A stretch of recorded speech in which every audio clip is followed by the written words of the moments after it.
What are we supposed to do now? Exercise patience.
When I was little, we'd get freighters in every Sunday noon.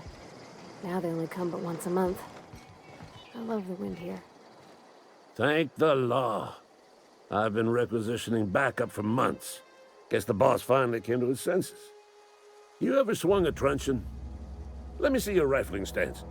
I want to make sure you're up to snuff.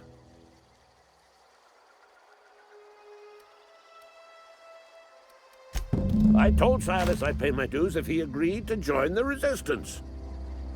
Guess this means he's finally heard the calling.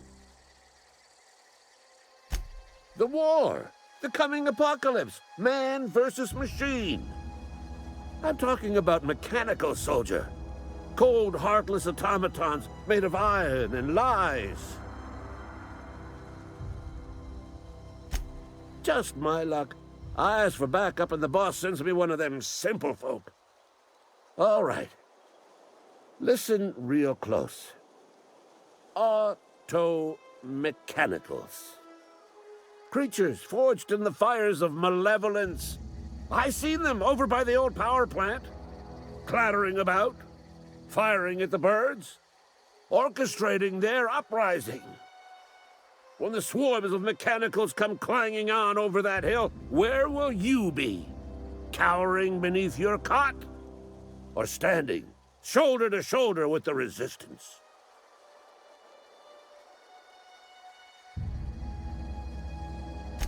I've been gathering up a war chest over the years. Saltuna cans, mostly, some Spacer's chaw, few bit cards. I'll reward you for your aid. Enlistment fees? Yeah, I suppose. Wouldn't want to give the resistance a bad name. They have sent a scout, prowling around the junkyard just behind our beloved town. You did? Well, color me impressed, soldier. Wish I had a dozen recruits with your gumption. You're a passing fair soldier, I will confess. But you are one, and the enemy is legion. What you need is an equalizer, a weapon to strike fear in their cold, mechanical hearts. Cantina, lavatory, behind one of the toilets. That's where I've kept it hidden all these years. Sharp, ain't it? The lavatory is the very last place a mechanical has need to enter.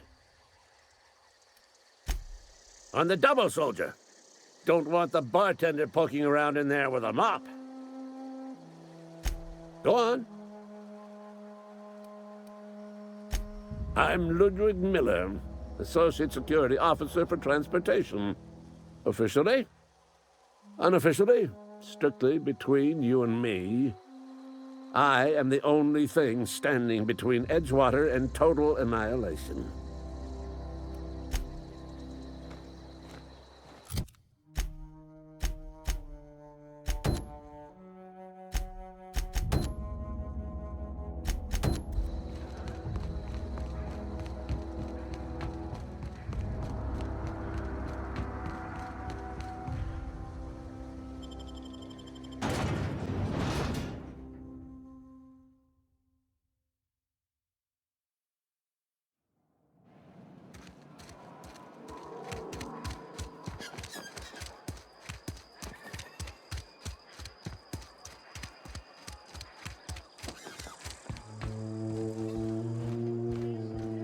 not a big drinker, are you? Power's gone. Law knows how long. Looking to get drunk? Oh, I almost forgot. I'm contractually obligated to recite company slogans to any visitors. We'll get you mostly drunk at half the price. Spacer's choice.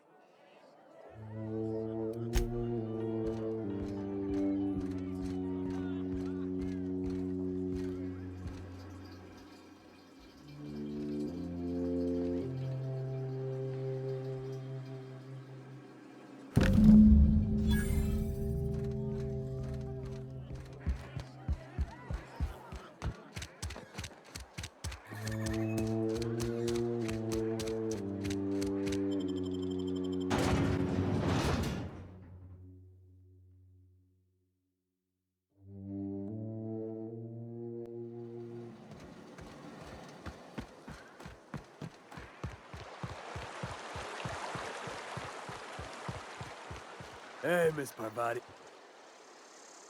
Lovely to see you about, Miss Parvati. Things going all right, Silas? Been keeping him careful and true, miss. Best to ask her yourself. My dad's buried here. Silas watches over him when I can't leave the house. Oh. Well, thanks. Something I can do for you?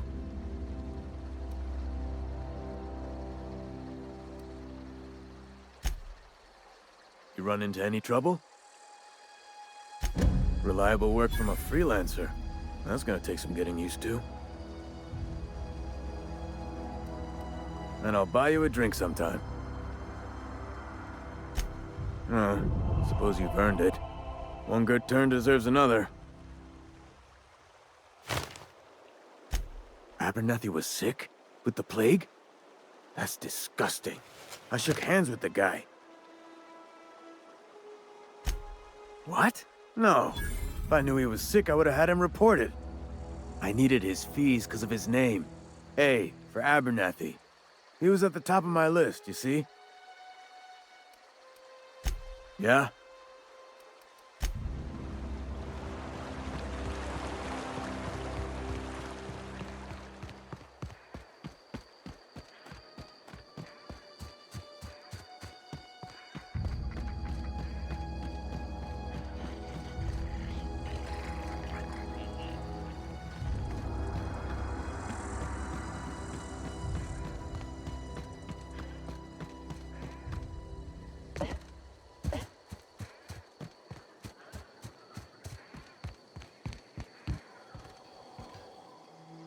Town's been dark a while now. Could be a mechanical trying to sabotage us. Feast your eyes, soldier. This here's a genuine Spacer's Choice injury customizing unit, designed to deliver a lethal blast of electrical discharge. I call it the Hand of the Law. You ever want to see a mechanical flailing around like a grounded fish? You stick a couple thousand volts in its guts. With compliments from old Ludwig. Fun. This ain't some quarterly performance review, soldier. Ours is a grave and sacred duty. Time's come for you to journey down into the black heart of the enemy's camp. I'm talking about the old geothermal plant. Unfortunately, the old plant lies outside my board-given jurisdiction. You'll need to get a passcode from the boss, Reed Thompson.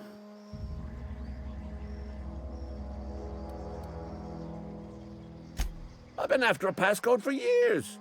Boss said no on account of my gross incompetence with all matters related to security. I need you to get us the brain of a mechanical. Well, not exactly a brain.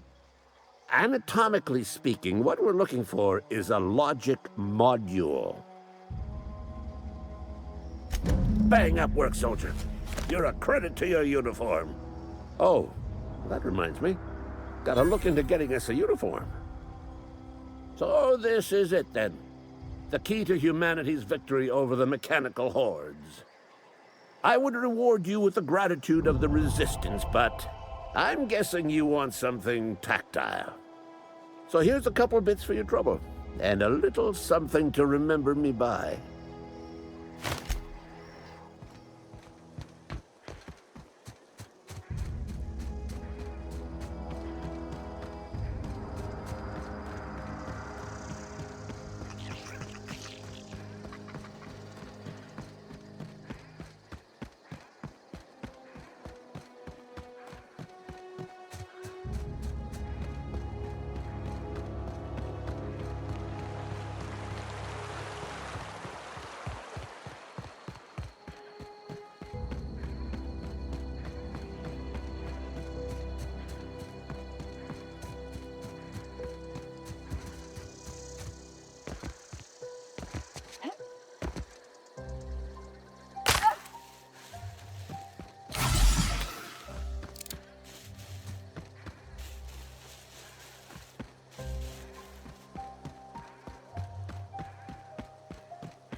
Is this your ship? Oh my stars, she is just so handsome! Does she have a name yet? What's her drive model? Oh, gosh. Listen to me babbling. When I was in Edgewater, I dreamed of flying on a real ship, working on a real engine, belonging to a proper crew. Edgewater won't last another season without power, but that don't change the fact that I'm indentured to Spacer's Choice. Company expects me back at my post.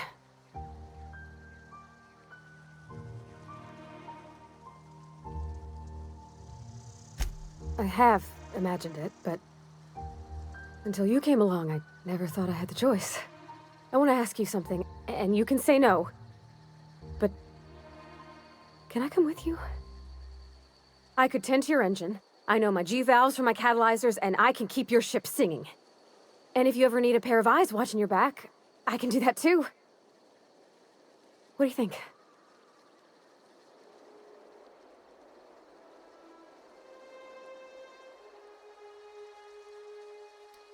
I know. Mr. Thompson said I was to chaperone you about the Veil. Loan me out to you like I was Spacer's Choice property. Well, they may think I am, but I'm not. Yeah, Mr. Thompson's got a temper. But I'm more scared of missing out than I am of him.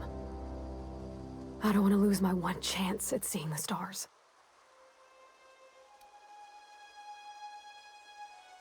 Yeah, I've been thinking about that. I had my misgivings about Miss McDevitt and the deserters, but you took pity on them and sent power to their garden even though you knew Mr. Thompson would hate you for it. All this time, you've been determined to get your regulator back, get your ship up and running, and cut a path out of this place. And well, I won it.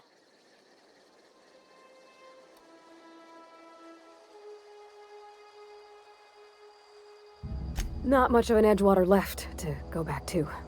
My whole life's been small. I realized that when you walked into town. I've been seeing the same faces every day, the same sky, the same stars. Then I saw this ship. This gorgeous, stately lady with her eyes turned skyward, and I made up my mind to come along with you. Yes! I mean, thanks. You won't regret this, ma'am. Captain. I can call you Captain now. Ha! I got a captain.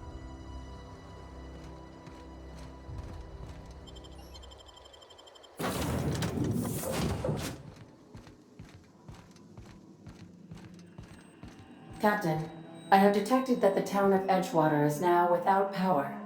I appreciate you doing your part to hasten their demise. What can... Goodbye. What can I do for you, Captain?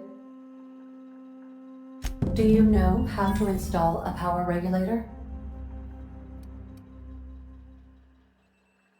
Outstanding, Captain. Your aptitude for engineering will prove invaluable in the event of another catastrophic engine failure. Our engine room is located behind you. Across the cargo bay, up the ladders.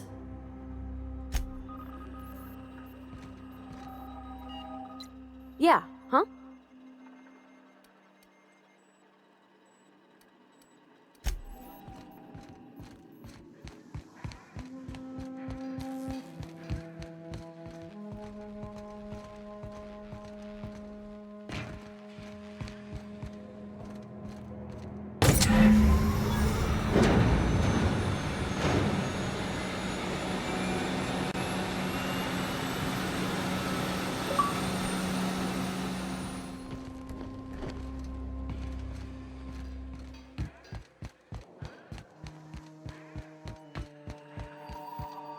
What can I do for you, Captain?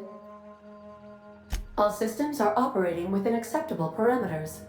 I am prepared to bring the Unreliable into low-altitude orbit. This should prove an adequate test of our flight capabilities.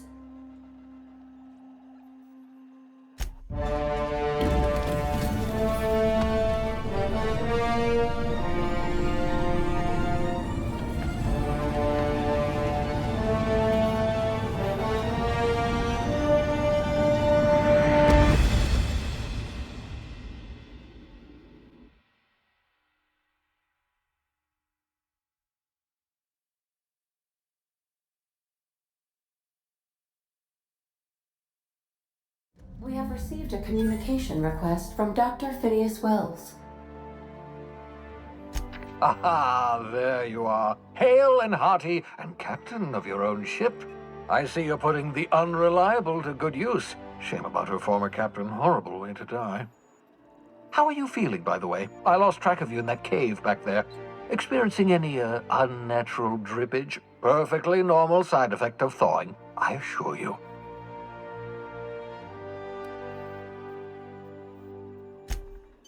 Oh, that, yes, that's probably permanent. I wouldn't worry about it, though. I'm sure you're fine. What you saw in Emerald Vale is happening all across the colony. Food shortages, lack of supplies, and basic necessities. We're dying. The chairman, the minister, and all their lackeys on the board are to blame. The Hope has some of the brightest minds Earth ever sent us. If we can revive the Hope's colonists, they can help us undo the board's mistakes. They can help us set things right. You need to get to Stellar Bay on Monarch. I have contacts there. They'll help me, help us, find the chemicals to revive your fellow colonists. Gladys Kelly, lovely woman, runs a cozy little black marketing outfit on the Groundbreaker. She can get you a nav key to land on Stellar Bay. Strictly speaking, Monarch is a moon, terraformed badly, and almost completely lawless. You'll love it. Captains don't fly their own ships, you see. Your navigation terminal handles the, navigation. Think of a nav key as a set of flight instructions. The board's been confiscating nav keys for Stellar Bay, so we must rely on unconventional means of acquisition. Hence, Miss Gladys Kelly.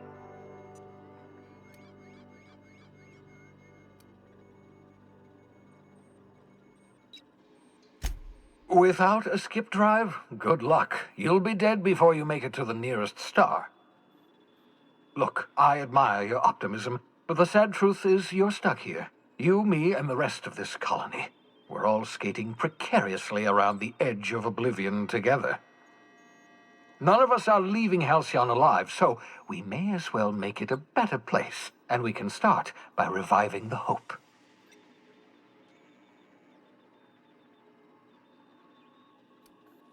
Gladys and I have been doing business for years. Her smuggling credentials are unimpeachable. If anyone can get you a key to Monarch, it's her.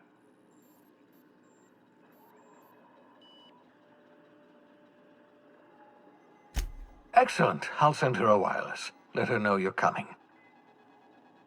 By the way, I gave Captain Hawthorne a disguise apparatus of my own design, cutting-edge technology, years ahead of its time. I call it the Holographic Shroud. I'm sure it will prove remarkably useful to you. You'll find it in the captain's quarters.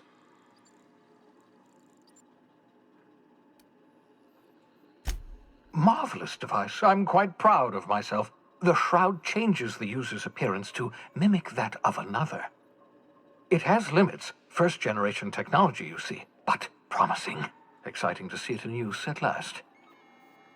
Very simply, the holographic shroud uses biometric information contained on standard identity cartridges to generate a holographic projection around you. Only stands up to a casual scrutiny. Use it too long, bound to flicker, blur, something like that. Movement makes it more likely. Best used in moderation. When you see guards in your path you can't sneak past, for example. Maintain your distance. Act normal. No running, no jumping. Don't draw their attention. If they pay attention, they're more likely to notice flaws in the hologram.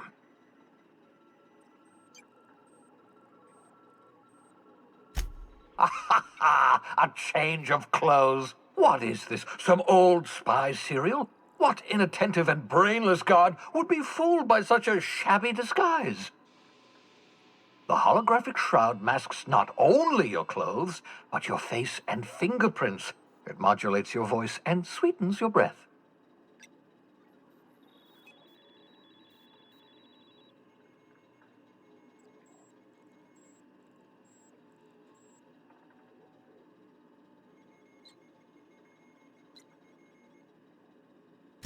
Science, that's how.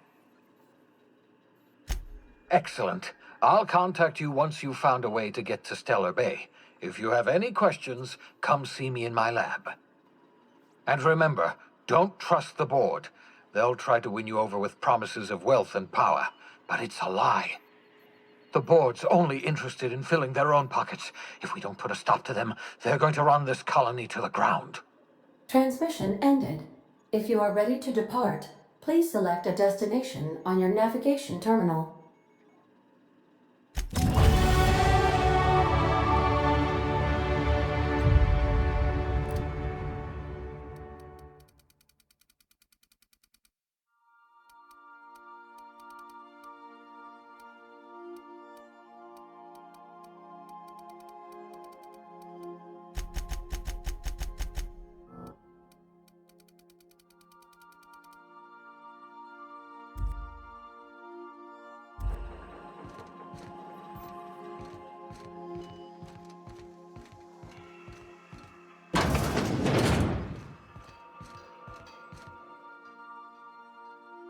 Yeah, so this is my hidey spot now.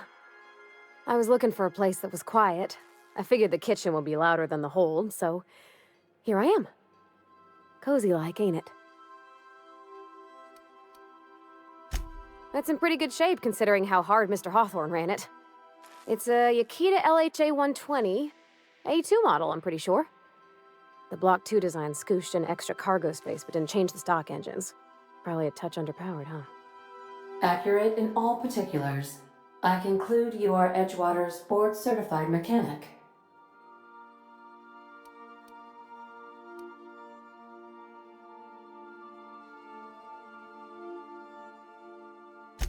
Fly-by-wire's pretty normal.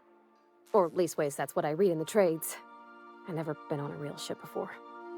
Hello!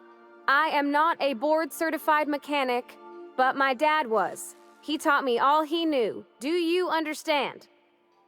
Speech recognition is one of the many skills I have been programmed to simulate. You're not simulating it, you're doing it! I asked a question and you answered it. I am gratified you consider this facsimile convincing.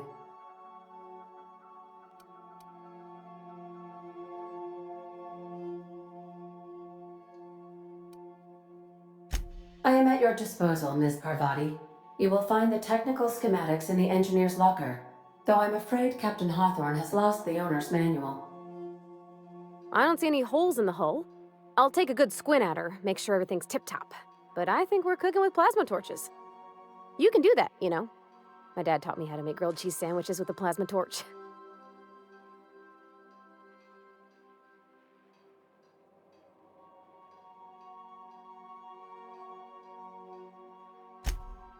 Mostly, yeah. I lived in the maintenance office near all my life. Mr. Thompson never let me forget how funny that was.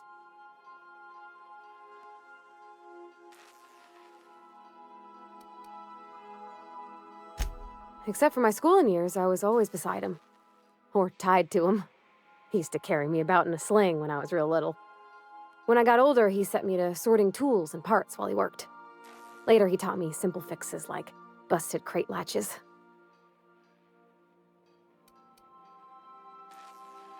Not on the regular. Once in a great long while, a Saltuna boat would break down on the pad. He'd always bring me along for those. Mostly, he did the same as me. Kept Bess, the cannery, running. Turned loaders, plumbing and electricity, some plastering. I never got the hang of that.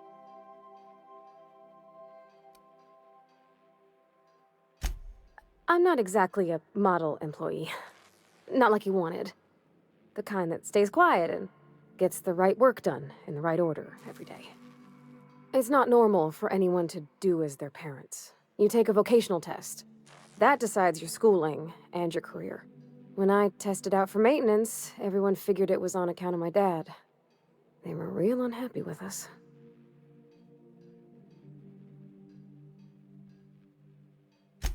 Well, I'm good at making things work the way they ought. Not so much at doing such to somebody else's schedule. There's times I'm working deep in the guts of a loader, getting it all running perfect. Then I look up to see it's tomorrow and I've blown another deadline. Anyhow, I was happy to get back home. I didn't care much for schooling. Yep, nothing much had changed. Everything was a little grayer, a little dirtier. Dad met me at the shuttle and gave me a big ol' hug. I noticed straight away that he was moving slower and stiffer. He made a little grunt when I squeezed.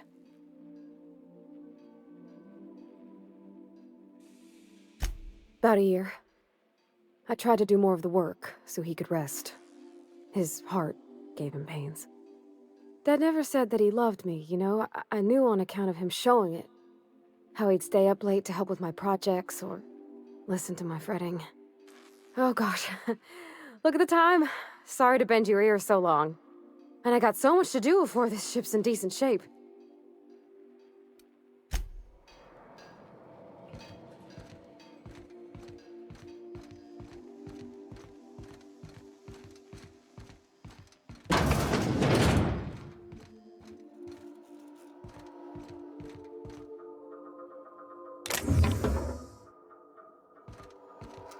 You might want to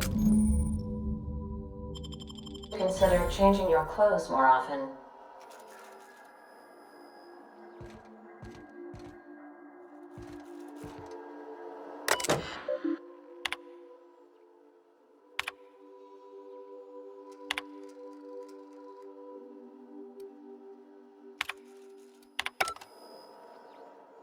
Make yourself at home, Captain.